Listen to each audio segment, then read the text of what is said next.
Grow your practice, grow your wealth, grow your impact. Find out how to spend less time in the dental chair and more time on the things you love. Welcome back to the Dental Wealth Podcast 2021 version, Matthew.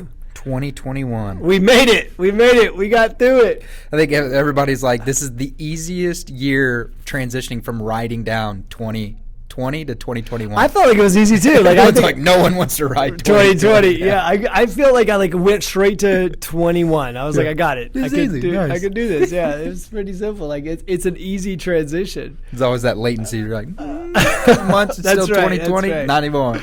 It's like getting Happy New Year in April. You know, it's like I think that there's a quick transition. Nobody wants to write 2020. We're all done with 20. It's funny. I said to somebody, I go, I'm a positive person, but I was like, the last day, it was literally December 31st or whatever, and I was like, no, I hate this year. Yeah, this year could go. I was like, I'm good. No. It took me to the last day of the year. Somebody was like, that was holding on, but it was like, it took me to the last day of the year. I'm like, good, go away. Yep, bye. So, all right, 2021. And so what do I want to talk about? All right, so, I was just having a conversation, and it was ultimately, and I'm not going to get into an accounting conversation today because it's like, but I just was talking to the advisory team here at Tower Leadership, and we were talking about the difference between cash flow and profitability and what that looks like. Now, they said, why don't doctors want to learn this stuff? I was like, because this is like a lot of moving parts, right? But I was thinking about 2020, and some people are going to get the PPP loan. There's a question whether there's necessity, and there's a new round of PPP depending on what ends up happening to your business. And so when we go back and look at that, it's like, there's two thoughts that come to my mind as we start this year. One thought is, what are your goals for the year? And it's interesting to me to find out how many people, even though 2020, it's like they're so happy to be through 2020 that they haven't set goals for 2021. They're just trying to make it through 2020. Right. They're like, I made it through, and I'm here, and I've arrived, and then it's like, oh crap. Well, I'm just not. It feels good because they're just like, it's like basking in the light of like getting through 2020, which is a great goal. But then it's like, what do we do now? Like, what do we do as an organization now? And so what I'm finding is more than ever, it's like people aren't even wanting to set goals. They're just like, I'm just happy to make it through. Yeah.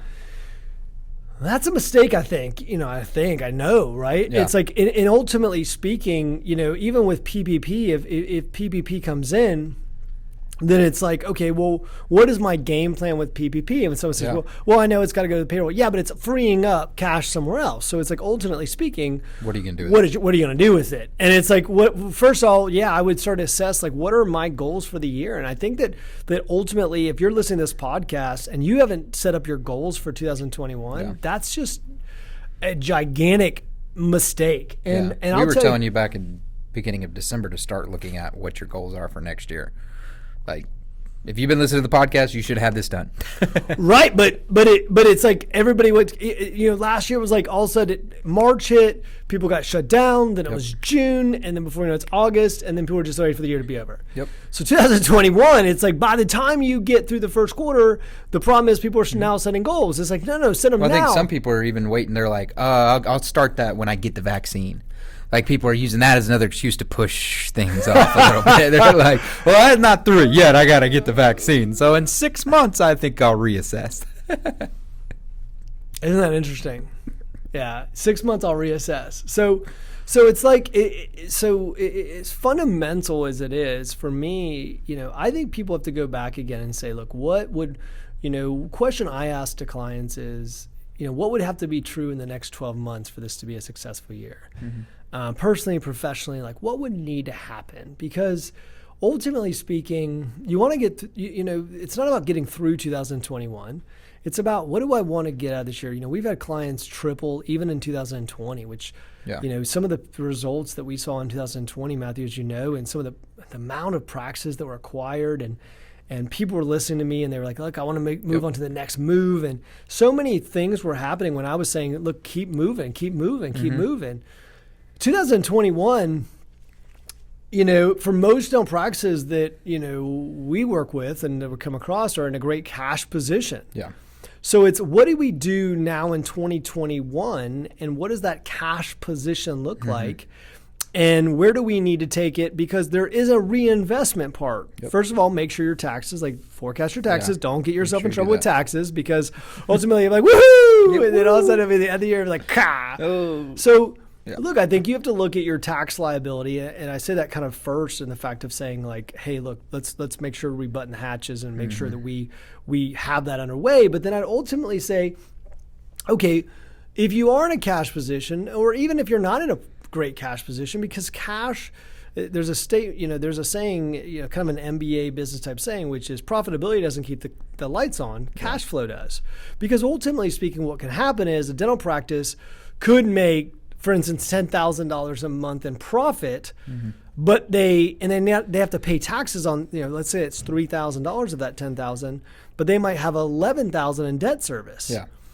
And so what ends up happening is the person goes, well, they're that's a catch, right? They're profitable, but they're negative in cash flow. Yeah.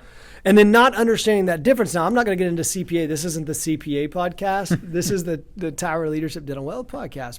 But I will say go into this. And one of the reasons we do CFO services at Tower Leadership is for that same reason, right? It's because keeping people on top of their numbers, and so they know their numbers, and then they know what those numbers should look like, because there is a difference between profitability and cash flow. And I don't think the average person listening to this podcast knows that. You've had a lot of people that have like tried to challenge you per se. I think at like a Hinman Dental Convention stuff, where they're like, look how profitable I am. Then you open up the books, you're like, well, you don't have any cash, so it doesn't really matter.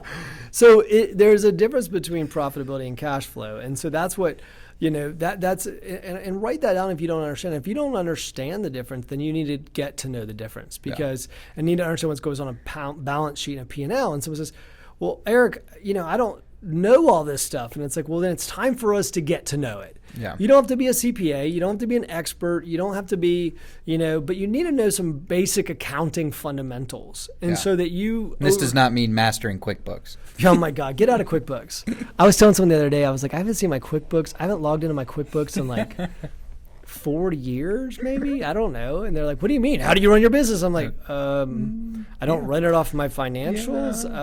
I technically have systems, so I run it off, So if you're saying to yourself, how do you run your business if you don't have access to QuickBooks, then we really need to get on a phone call, because There's a difference.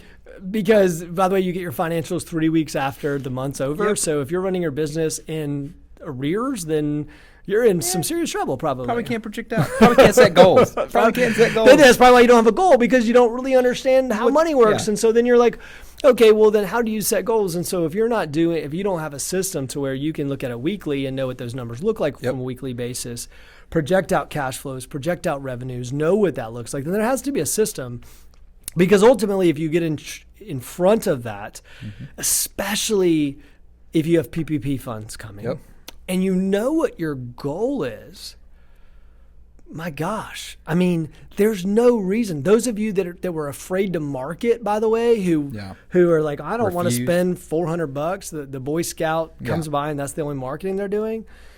This is the year to change your mindset, right? And this is the year to get a little more aggressive. This is the year to start going, hey, how do I expand this year? How do I make moves this year? People are going to want to come outside too this year. So they're going to have a lot more people that are wanting to come to your dental office that literally were putting it off because they were like, nope, I don't want to go outside. Everyone's going to be coming out. Isn't that true, right? I mean, I think people I don't know about you. I know you're a sports fan, right? And I know that getting back in a stadium, I went to see an Atlanta United match here, our local soccer team. You usually have 70,000 people, whatever it is, on a Saturday in the stadium. Atlanta United will do the same as an NFL football game, basically. But I will tell you, going in the stadium and having 2,000, it was an odd experience, right? It's not quite the same. It's right? the national championship. We were like, okay, there's 14 people here. What? It's a different experience. And so, you're right, Matthew. People are going to come back out again, and people are going to start. There's opportunity to get people to move. We're seeing this at Tower Leadership too. People wanting to come to our live events, more than ever, where maybe last year they were scared. And so we're seeing our live events book up quickly because of the fact that people are wanting to get there. And so, I think you have to establish great goals. And I think you got to know where you're going. So I think if you got to know what this business looks like in a few years, I think you got to know where you're going. I think you got to know what the future looks like. And then I think ultimately speaking, once you know what the future looks like, once you know where you're going, then you can set a 1-year goal and say, what do we have to do in the next year to get there? And then what do we have to do this quarter to get there? And then ultimately speaking, it's still a cash flow game, and it's still going back and saying, okay, how much do I want to take home this year? How much do I want to invest back in the practice this year? So there has to be some strategy around that. When would you say you should get the team involved in that process? I would have meetings once a week. I mean, there's certain team members I would be having meetings with once a week. It's a great question. And then align them around your goals. I think ultimately speaking, the problem with goals in a dental practice is the doctor walks up and says, last year we did 1.2 million and this year we're going to do 1.6. Get to work, you know? And then the person's like, okay, so what does that mean to me? It means you need to work harder for the same money. If you're good, I'll give you a quarter raise, here's, and that doesn't motivate people, and so it's like ultimately speaking, what do we have to do to get the team focused and get them in the right direction and get them on board? And so there's a lot of systems, right? We set up a lot of tower leadership around that, and we work with a lot of large practices as well, a lot of 7, 8 location practices. So it doesn't matter whether you're small, and it doesn't matter if you're 7 locations. It's interesting how the fundamentals still apply, and how you still have to go back and work on the fundamentals again. And the worst thing you can do is go, I got that down. Right? Don't need it. So for me, I think when I look at a New Year's podcast, when I look at like the New Year's conversation, it's like I would do 2 major things and I would have them down. And the first thing I would do is I would say, I've got to get control around my goals so that I know what I'm trying to get accomplished in the month of January. We do that at Tower Leadership, and Matthew, you're a rock star here, and Matthew takes care of so much, and we have goals. We're going to go to a weekly meeting here as soon as we get off of here, and we're going to look at numbers, and so it's the same thing. And the second thing is I would look at your cash position and what you want your cash position to look like. It's interesting how many people's cash position never change year to year to year to year, and it's like, okay, well, that's fine as long as you have a strategy. You should have some great growth then or something, because ultimately then that cash has disappeared somewhere in your operations if you're not having the growth. And so, or you're not moving at all. I mean, the average dental practice grows at 2.5%. That's not a great goal. So, getting control around your accounting, understand the difference between profit and cash flow, and then having regular goals. Is that like, so let's say somebody wants to find out their cash position. What specifically should they ask? Like, I guess their CPA or their financial advisor. Who should they go to? I know most of them probably don't have the right person to go to, but who should they go to and what questions should they ask them? That's a great question. So CPAs, they have this code, okay? It's called hieroglyphics. Sometimes when CPAs talk, guys, if you're a CPA, listen to this. I'm not, you guys know what I'm talking about if you're a CPA. It's like a whole different language, right? And like we could do like a funny sitcom on like people's eyes glaze over as the CPA talks, because CPAs talk in a way that it's like, I don't know what he or she just said. Layman's terms. And then the person just goes, okay, what is my tax liability, right? Get me there. So it's ultimate. And that's one of the reasons why, when we were looking for someone at Tower to teach our clients or to, our CFO program, I was looking for somebody who was extroverted, outgoing, and didn't talk like a CPA, because people are like, I'm confused. I don't know what's going on. And I want someone to talk to me in layman's term. I want to know KPIs, what I should be measuring, what I should be looking for. Break it down for me. And that's one of the reasons we've set the programs up at Tower the way we have, is because of that same reason. That's one of the reasons why I break it down in workshops and stuff too, is because I'm like, you have to know this stuff. One of the things we're really great at is getting people out of the chair. And if I get you out of the chair, it's like, then what should I focus on? Well, you've got to know these metrics and numbers to focus. And I will tell you that, this is your year. If there's ever a year, 2021, Matthew, I think you hit it right on the head. People are coming out. People are excited. There's going to be opportunity in the marketplace. There's going to be people available. There's going to be cash available. There's going to be, and so this is a year, if ever was a year. And in fact, I'll even go a step further and say, you're going to get me in trouble for this, but I'm like, look, if you don't know what I'm talking about right now, I'll open up to like 3 people. That's about it. That's all I'm going to talk. But if you're listening to this phone call and you have no idea what I'm talking about, Send an email to info@Tower Leadership. I'll take like 3 of them because you know what my calendar looks like. So I'll take like 3 phone calls. Call Tower Leadership, say, I'd love to talk to Eric. He said on the podcast he would talk to me. Maybe I can get someone on my team to help you if I'm not available. But the first 3 emails go on, we'll just throw it on my calendar, Matthew. Yeah. And so like, let's get on the phone and let's talk through your situation. And let's just talk about what the year looks like, because I think ultimately speaking, I don't know who else to talk to. That's one of the reasons I found Tower Leadership was because I was like, hey, look, I was like, there was a need in the marketplace. I'm like, nobody's showing business owners, like the CPA's not showing them how they're just showing them how to cut costs.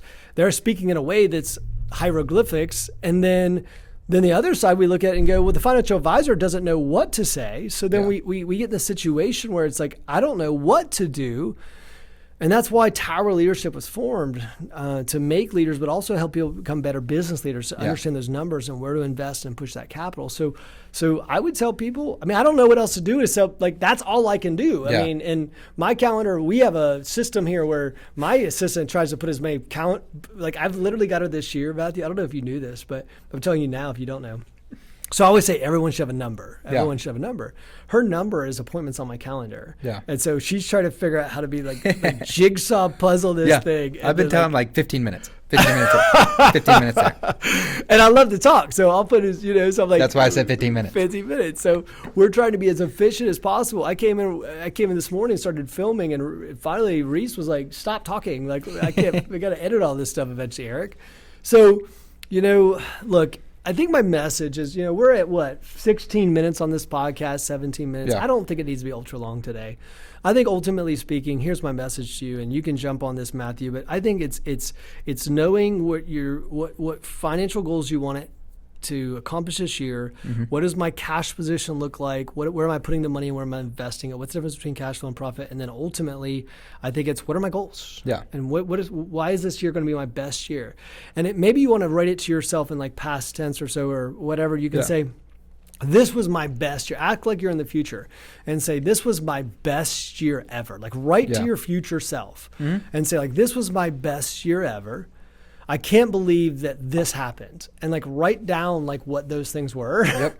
And then get micro. And then get micro. Yeah, that's a good point. Get micro on it and then pull it together and say, boom, we got it. We knocked it down. So I think that's ultimately, that's advice I want to give on this podcast. Yeah. Matthew, any other thoughts? No, I love it. I mean, I think you should start with that exact goal. Like figure out what you want to be at the end of the year, and then figure out what your cash position is and where it needs to be at that point.